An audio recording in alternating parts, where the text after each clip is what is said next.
આજ તો ચોટીલા મહાકાળી ભેળમાં આવી ગયા ફેમસ સંગીતકાર હેમંતભાઈ ચૌહાણ.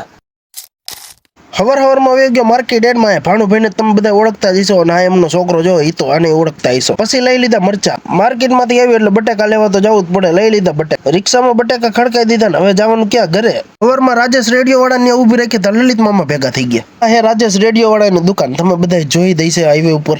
આ તમને હોમ થિયેટર અને નાના મોટા સ્પીકર મળી રહી છે. વાત કરી દઉં એડ્રેસ ને તો લાલા રઘુવંશી સામે રાજેશ રેડિયો ચોટીલા. બકાલું ભરીને ઘરે આવી ગયા. બબી બેન તૈયાર થઈને ઉભેલા. નિશાળ જવાનું હોય એટલે તૈયાર તો થવું પડે. આ તો એલા ફુગા ભરે કન્ફ્યુઝ કરી નાખે. હોળી હે ખીયર હે.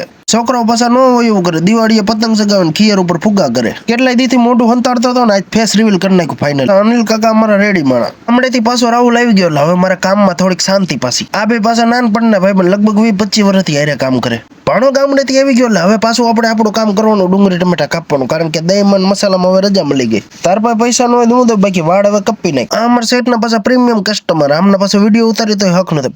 પાછો ગોળી મારે હે કોને એલા રેવા દે. સેન્ડવિચ પૂરીને સેન્ડવિચ ભરીને લગાડવા મીઠા બટર. એટલે પાછા ખાસ અમારા એવા ફેમસ બાલાભાઈ ભેગા થઈ ગયા. કાચલા ભરવામાં પાછો છોટો નો વારો આવી ગયો. આવી ગયો ઈ. આજે થોડુંક ગામમાં કામ હતું એટલે હું છોટું વી ગયા ગામમાં. કો ગયો ઘરે ભેળ બનાવવાનો આપણો વારો આવી ગયો એટલે બનાવવા મીઠા ભેળ. અને આપણા બ્લોગને વધારે લાઈકો કરવા વાળા યુવરાજસિંહ ઝાલા. આજે એવા ફેમસ સંગીતકાર પાછા હેમંતભાઈ ચૌહાણ આવી ગયા. આપણે થોડોક એમની હારે વ્લોગ ઉતારી લીધો. ચોટીલા દોલત એજન્સીના ઓનર આપણે બહાદુરસિંહ જાડેજા. પૂરીઓ નાસ્તો કરતો હતો એટલે ભાઈ આપણે બાકી તો રહે ને એટલે કરી લેવી નાસ્તો. પણ તમે બધા ફોલો કરી નાખજો.